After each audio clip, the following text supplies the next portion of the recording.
Trip to Korea Kalingap Rab, may surpresang gagawin kay Edo at Bianzi at meron itong pinaplano sa dalawa.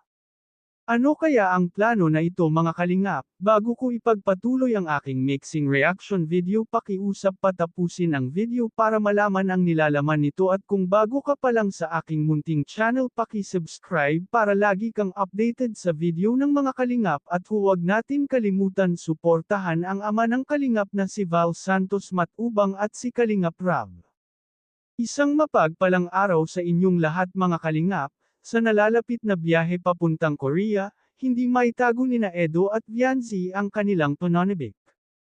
Ilang araw na lang at makakasama na nila ang pamilya ni Kuya Rab sa isang masayang bakasyon.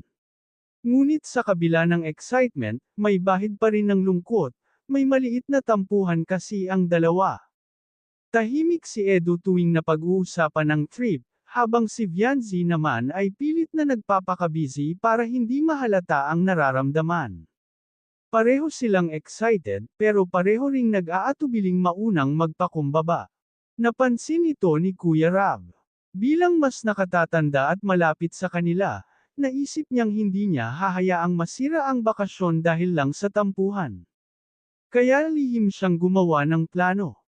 Pagdating nila sa Korea, balak ni Kuya Rab na dalhin sina Edo at Bianzi sa isang sikat na lugar, isang magandang park na may tanawin ng cherry blossoms.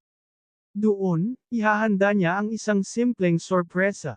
Kakausapin niya muna si Edo ng masinsinan, ipapaalala kung gaano kahalaga si Bianzi sa kanya.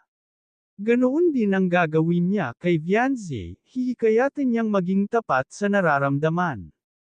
Sa mismong araw, pagsasabayin niya ang dalawa sa ilalim ng mga namumulaklak na puno.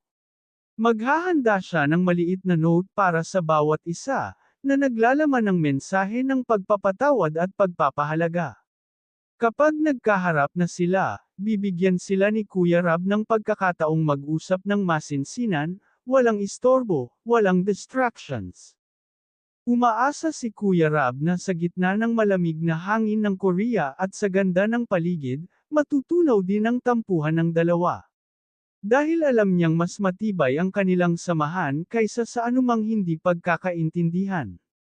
At pinangako ni Kalingap Rab na ang pamamasyal nila sa Korea kasama si Edo at Bianzi ay gusto niya may part 100 kahit simpleng pamamasyal lang na kasama si Bianzi.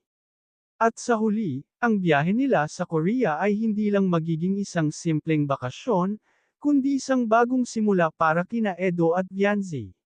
Hanggang dito na lang ang update ko mga kalingap, maraming salamat at God bless sa inyong lahat.